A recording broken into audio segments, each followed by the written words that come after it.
ദൈവനാമത്തിന് മഹത്വം ഉണ്ടാകട്ടെ. ഇന്ന് നമ്മൾ നോക്കുന്നത് 1 ദിനവൃത്താന്തം 4-ാം അധ്യായമാണ്. നമ്മളെല്ലാവരും ജന്മന പല ശാപങ്ങളും ഏറ്റുവാങ്ങിയാണ് പലരും ജനിക്കുന്നത്. ഒരുപക്ഷെ നമ്മുടെ അമ്മ നമ്മളെ ഗർഭം ധരിക്കുമ്പോഴുള്ള മാനസികവും ശാരീരികവുമായ ബുദ്ധിമുട്ടുകൾ, അല്ലെങ്കിൽ നമ്മുടെ പാരമ്പര്യമായി തലമുറയായി വരുന്ന ശാപങ്ങൾ നമ്മുടെ മുന്നിലുണ്ട്. ഇതെല്ലാം കൊണ്ടാണ് നമ്മൾ ഈ ഭൂമിയിലേക്ക് ജനിച്ചു വരുന്നത്.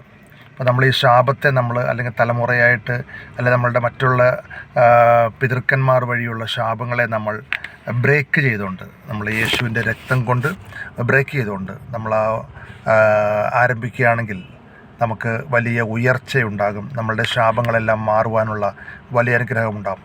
ഇവിടെ നമ്മൾ കാണുന്നത് 1 ദിനവൃത്താന്തം 4-ാം അധ്യായം 10-ാം വാക്യത്തിൽ പറയുന്നുണ്ട്. 9 പറയുന്നതെന്ന് പറഞ്ഞാൽ, യബ്ബേസ് തൻ്റെ സഹോദരന്മാർക്കേക്കാൾ ഏറ്റവും മാന്യനായിരുന്നു. അവൻ്റെ അമ്മ അവനെ വ്യസനത്തോടെ പ്രസവിച്ചു. അപ്പോൾ അവൻ്റെ അമ്മ, യബ്ബേസിൻ്റെ അമ്മ പ്രസവിച്ചപ്പോൾ തന്നെ വളരെ വ്യസനത്തോടു കൂടിയാണ്. അത് ആ ഒരു ശാപവും അല്ലെങ്കിൽ ആ ഒരു സങ്കടം യബ്ബേസിൻ്റെ ദേഹത്ത് അല്ലെങ്കിൽ യബ്ബേസിൻ്റെ എല്ലാ കാര്യങ്ങളിലും ഉണ്ടായിട്ടുണ്ടാകാം.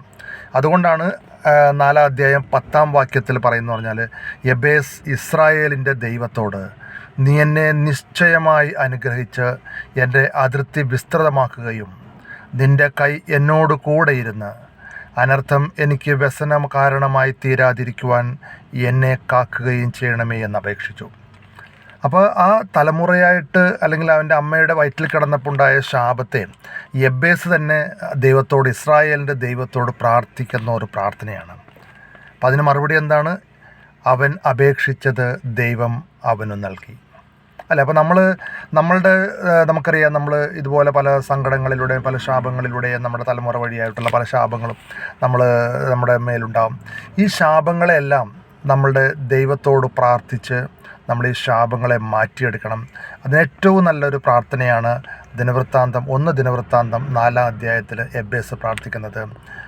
നീ എന്നെ നിശ്ചയമായി അനുഗ്രഹിച്ച്. എല്ലാ ദിവസവും പ്രാർത്ഥിക്കേണ്ട ഒരു പ്രാർത്ഥനയാണത്. ഓരോ ദിവസവും ഇപ്പോൾ നമുക്കറിയാം, നമ്മളിപ്പോൾ നമ്മളുടെ മക്കളെ ചിലപ്പോൾ നമ്മുടെ സുഹൃത്തുക്കളെ കഴുതയെന്നോ അല്ലെങ്കിൽ മണ്ടനെന്നോ അല്ലെങ്കിൽ മറ്റ് പല പേരുകളും വിളിച്ചു. ആ ഒരു ശാപം ഇവരുടെ മുകളിൽ നിൽക്കുകയാണ്. അല്ലെങ്കിൽ നമ്മളെ തന്നെ പലരും അങ്ങനെയൊക്കെ വിളിച്ചിട്ടുണ്ടാവും, അല്ലേ?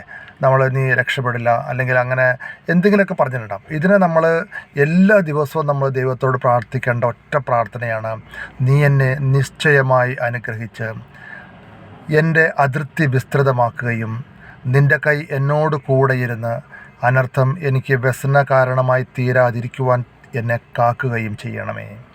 ഈ ഒരു പ്രാർത്ഥന അല്ലെങ്കിൽ ഈ ഒരു അപേക്ഷ നമ്മൾ എല്ലാ ദിവസവും നമ്മൾ ചൊല്ലുകയാണെങ്കിൽ നമ്മുടെ പ്രാർത്ഥന ദൈവം കേൾക്കും. ആ പ്രാർത്ഥന കേൾക്കുമ്പോൾ നമ്മുടെ ശാപങ്ങൾ, തലമുറയായിട്ടുള്ള ശാപങ്ങൾ, നമ്മളുടെ ഓരോ കാര്യങ്ങളിലുണ്ടായിരുന്ന തടസ്സങ്ങളെല്ലാം മാറി ദൈവം നമ്മളെ നിശ്ചയമായി അനുഗ്രഹിക്കും. ഇത് പറയുന്നുണ്ട്, അവന് മറുപടിയും കിട്ടി. അവൻ അപേക്ഷിച്ചത് ദൈവം അവനു നൽകി.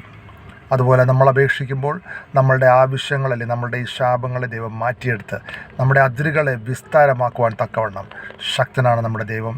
ദൈവം തമ്പുരാൻ നിങ്ങളെല്ലാവരെയും അനുഗ്രഹിക്കട്ടെ. ആമേൻ.